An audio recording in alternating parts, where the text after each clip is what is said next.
Construction champions, it's your host, Ron Nussbaum, and we're here for another amazing episode of Construction Champions Podcast, where we're burning the house down every day on every episode.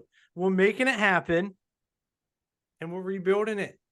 Not just you, not just your business, but the construction industry as a whole. And I'm super excited about today's guest.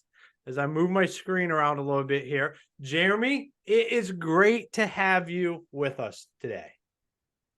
Thank you so much for having me. I appreciate it, man. Looking forward to this. Man, I've been looking forward to it too. We've actually been introduced to each other a couple of different times by different people. We've had the opportunity to meet, have conversations. You're doing great things. And I've been looking forward to this conversation. So why don't you let all the construction champions out there know who you are and what you do, just kind of your story. How did you get here to today? Yeah, I appreciate it, man. Yeah, my name is Jeremy Owens. I am owner of two businesses, one, Three Generations Improvements, and we're a remodeling company in Northern California. And the second being U.S. Construction Zone. And that's just a side hustle, passion project of mine that I started a few years ago. And so that kind of, chews up some time in terms of like getting on podcasts and doing live shows and pushing out content to the construction industry. So both of them have been super rewarding.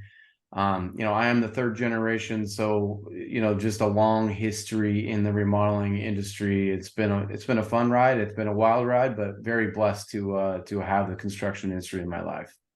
Awesome, man. Back to back. So we just had Devin O'Hara on here. He was the last episode. He's third generation as well. Still working in his grandpa's business. It's crazy. So I'm super excited for our conversation here today. You bring so much knowledge, so much desire for the construction industry and everything that you do. So I'm just excited to have you here and have this conversation. So yeah, me as we're well. Gonna dive right in there, and I'm going to ask the $1 million question, and that is, what makes a construction champion? For me, it's a thirst for knowledge, being curious. I think you can't settle and say that you've arrived anywhere. I think there's one thing about the construction industry is that there's a low barrier of entry. So if you a lot of us don't have business backgrounds or didn't go to business school necessarily. So if you don't have that thirst for knowledge and being curious about how to improve as a business owner, a leader, a manager, and just a person, I think you can get stuck really easily. So I think you got to have that thirst for knowledge that no one's arrived. And I would put definitely myself in that category. Well, I mean, I love that. And I mean, that's why one of the reasons we do stuff like this is to try to help get knowledge out there. I always say this is my favorite thing I do anymore because I get to spend 30 minutes to an hour with somebody like you one-on-one. Like, you can't buy access like this a lot of times. But with that being said, you're third generation, you've been there, you've done it. How do you keep that thirst alive?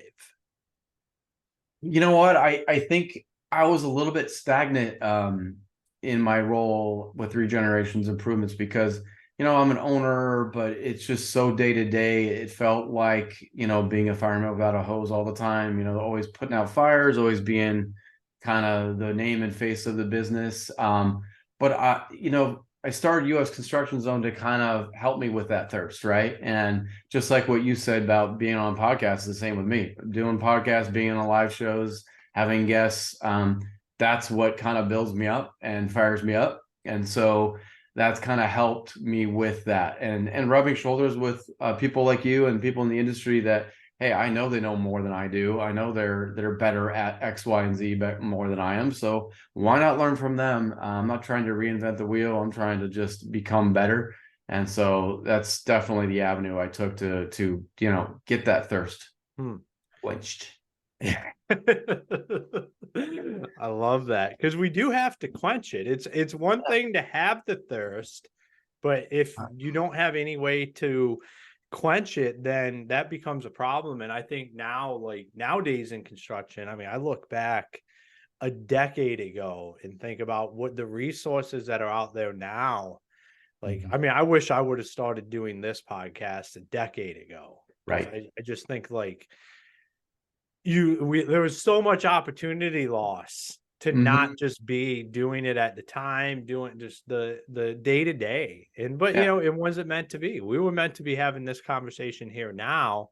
And there's so many great resources, no matter where you're at in your journey Yeah. out there, that to me it's amazing what the construction industry is really putting out there these days. Yeah, it definitely is better for the curious mind nowadays, right? I mean, there's so many places to get it, whether that's a podcast or a live show or YouTube. I mean, you can go down a rabbit hole anywhere.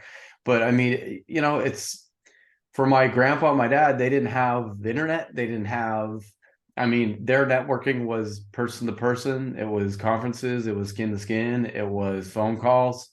So it was a completely different way of communicating and staying in touch with your peers, but it also was a struggle too. It was a difficult thing to do. You had to set aside time for networking events. Otherwise, you would have to do it on your own.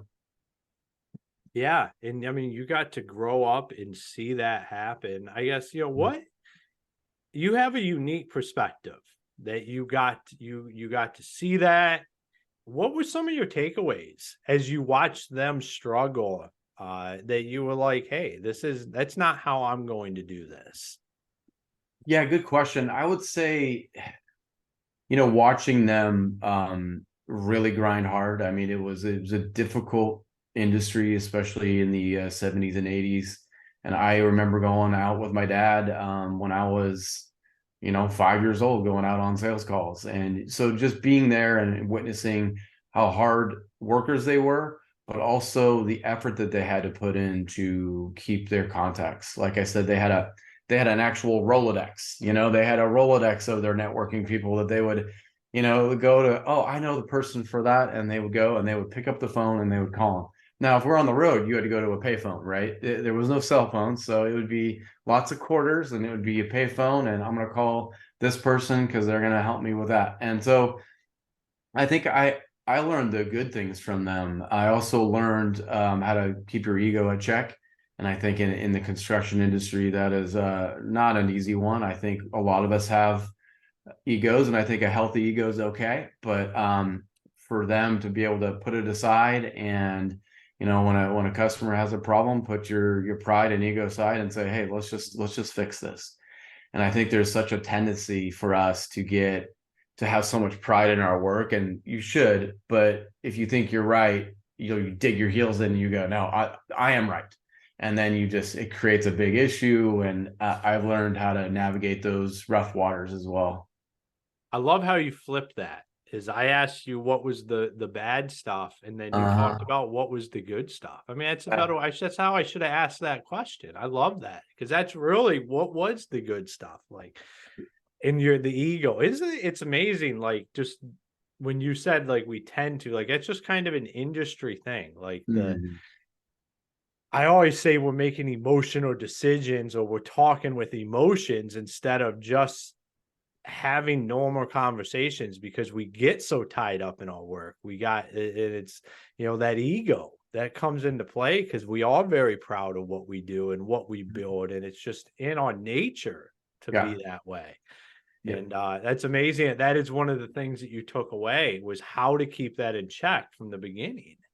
Yeah. I think it's a slippery slope. I think, building things, from ground up, right? I mean, I remember, also my dad and grandpa driving by projects they did. Hey, check out this one, check out that one, and you have pride in what you've done. And I think that because of the blood, sweat, and tears you put into that project, I mean, you spend countless hours and days in some big projects, weeks and years to see it come to fruition. It's hard when there's anything negative associated with it, right? So to you, that thing is amazing, and it took so much effort by you and your team.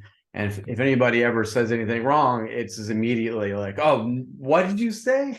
You know, because they don't know the whole story. They don't know what it took to build it. So, I mean, I think it's our nature, right? And I know that it's still, a male dominated industry, although that's changing. I think that tends to lead to that as well, is like there's just this pride and ego. Then when you have your peers that have pride and ego and you come together, it just kind of, it can be a little rough sometimes, but you definitely got to just check it at the door and just be like, hey, moving on to the next project. Yeah, because I mean that's what's better for just all parties. I know I just a year and a half ago we moved across the country and my wife said, I don't know what you're ever going to talk about in the car ever again because there's going to be no houses that we ever drive by that you have worked on. And you just said that, and I thought, man, like this dude's three generations, like he can probably barely get out the driveway without driving by something. So It's pretty it's cool. been a Yeah. relief for my wife since now we live in North Carolina. Yeah. I've never worked on anything here, so I can't say, oh man, we did this project over here. There's none of that.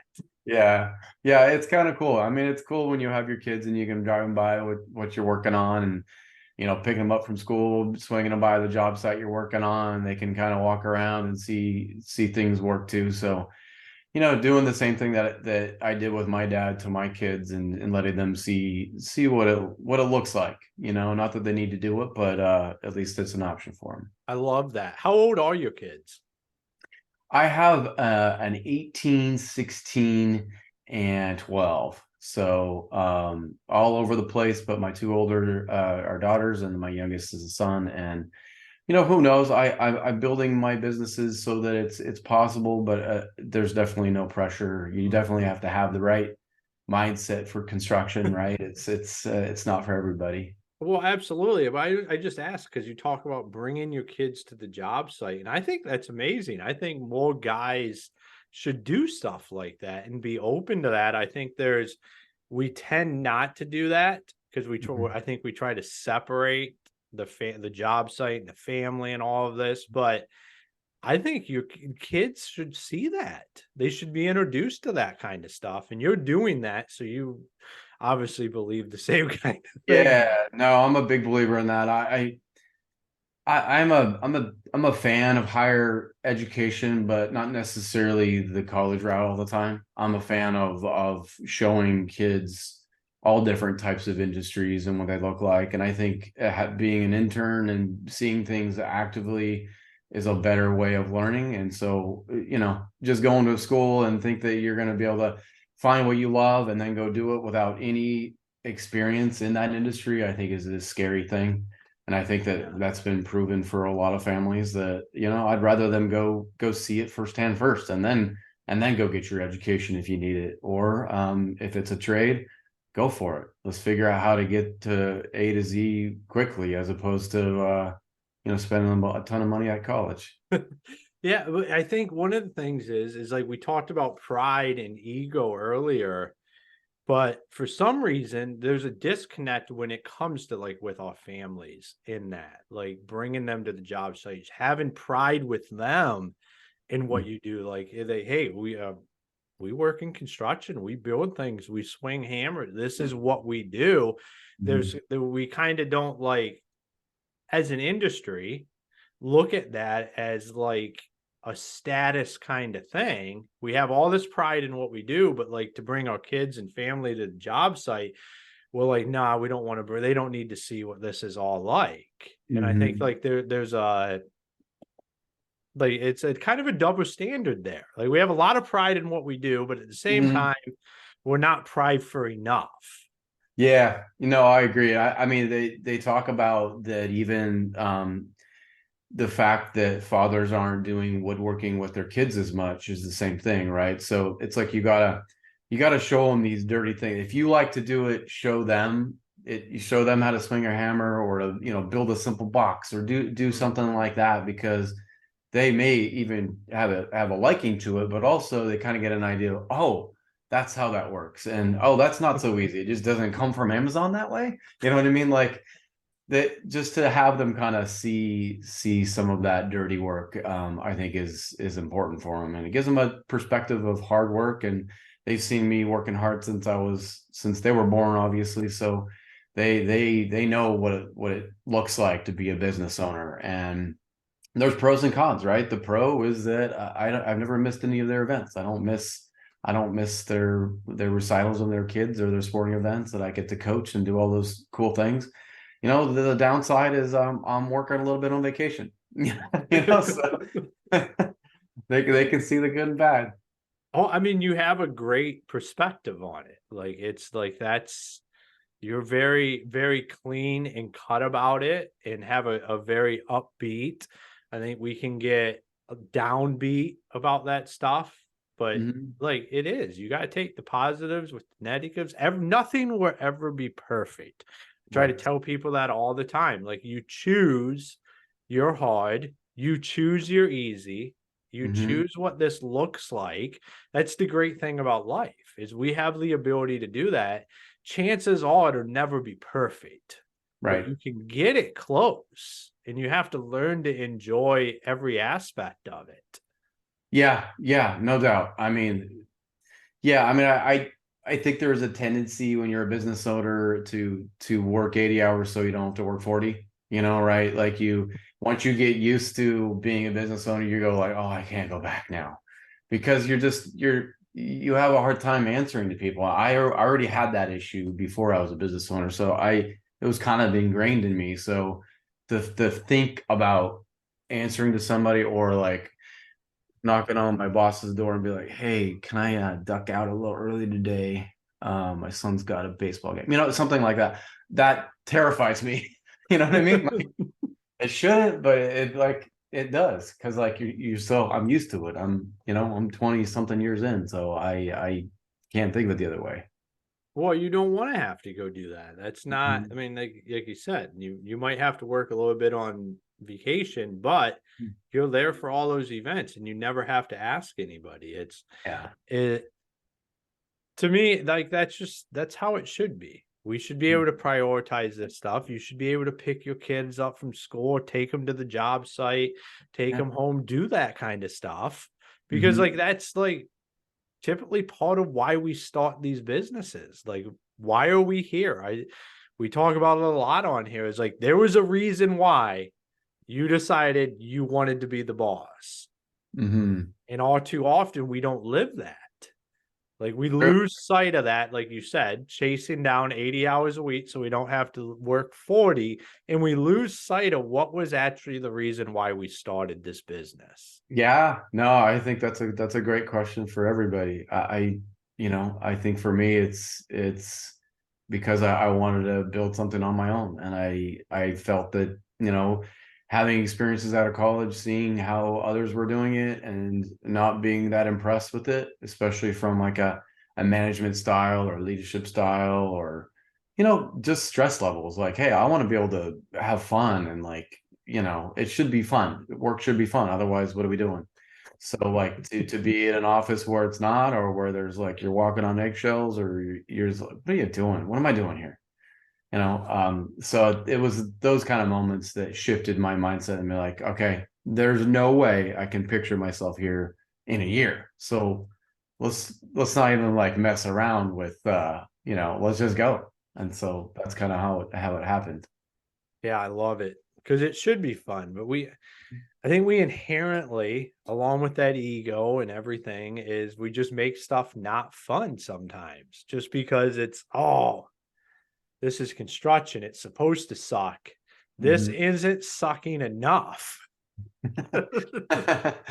Yeah. Yeah. No, I mean, I think people when they say it's a job or whatever, that usually does come with a negative connotation. And for me it doesn't. I don't struggle Sunday nights like a lot of people have the anxious Sunday nights because they have to go back to their lives. I know my kids have the anxious Sunday nights because they got to go to school on Monday, and I don't have that. So I know that I have fun with what I do. I mean, there's times I don't want to go to work, but I still do it, and you find the fun and you have fun with your crews, you keep things light, you have fun with the homeowners, you just keep things real. And we're all people, we all make mistakes. And I think for the most part, people know that and understand that. But you have to be a real person up front. You have to be authentic. You have to be, someone that they picture as like, oh, I can picture myself having a beer with him, as opposed to a sales guy or like you got to just be real. And I think that's been my strategy in the remodeling industry. I love it, man. You're doing great things. That shows in every aspect, from your company to construction zone and everything you're doing there. So for all the construction champions out there, if they wanted to find you, follow you, connect with you, where's the best places for them to do that? Yeah, good question. I'd like to say LinkedIn. It's a pretty wild world in there, though. I'm not always completely caught up because I got my two hats I got to take on and off. But definitely follow me there, and then or just send me an email. I connect with people and take calls all the time. I know Ron and we had a call during COVID, and I think that was the one cool thing about COVID is that we learned how to do Zoom calls with people that we probably wouldn't have done that before. So Jeremy at usconstructionzone.com. You can email me if you want to set up time to chat. I'm happy to do so. Awesome, man. Well, thank you for taking the time to be on the show today. Yeah. Thank you, Ron. Anytime, man. All right, construction champions, another amazing episode where we talked about being real, being fun, and leaving your damn ego at the door. Like, these are basic fundamentals of, like, if you just want to, live a good life, which we should. Time after time on here, what do I say? Like, just because it's construction doesn't mean it just needs to be miserable. Like, this reputation, anything that comes around with it, I think, like, that's all going away. Like, treat it like it's a business, bring your family around, love what you do. There's nothing wrong with loving working in the construction industry. I don't care what anybody says. There is absolutely nothing wrong with that. So go do it. Bring people around, have pride in what you do, but don't have an ego. Like Jeremy said, like, the industry's got enough of that. Don't have that. You can have both. You can be proud and not have an ego, and bring people around. I love that he takes his family to the job site. That to me is, that I got a 5-year-old, Cash, and he absolutely loves construction. And I think a lot of that has to do with just, like, I'm around it. Like, he's around it. He sees it. He understands it. And that's the environment that people should be able to be involved in. Like, it shouldn't be something that's like, oh, those are just a bunch of construction workers. Because we're not. I'm here. I've been saying it. The narrative's changing, but you all have to believe it and get out there and do it and be fine with it and be happy. I love that when Jeremy just said, you just got to show up and be happy. Like, it's never going to be perfect, but you can be happy and figure it out. So, construction champions, until next time, be the champion you were meant to be.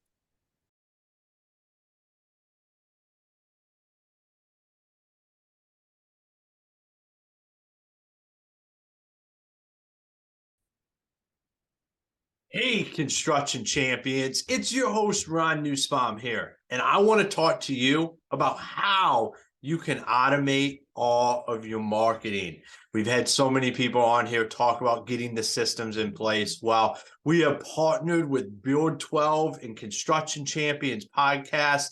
Les O'Hara, the founder, what really excites me is his 30 years in the industry. And now he's built a system to be able to nurture your leads and continue to utilize that. I personally use the system myself. Build 12 is absolutely amazing. There's a lot of value in there, and it's a way to start getting away from Angie's List and all of that kind of stuff and start actually creating your own leads every day and have a system for them. So go on our website, check out the show notes, go check out Build 12 and what it can do for the front end of your business today. It's absolutely amazing. I highly recommend going and meeting with Les and his son, Devin, and talking to him about what they built for their own business so the rest of the industry can take benefit from that. Here on Construction Champions, we're all about helping each other out. And what is better than contractors helping contractors? I say nothing.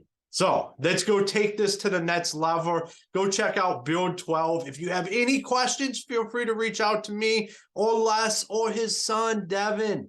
We're here to help. We want to continue to grow the industry.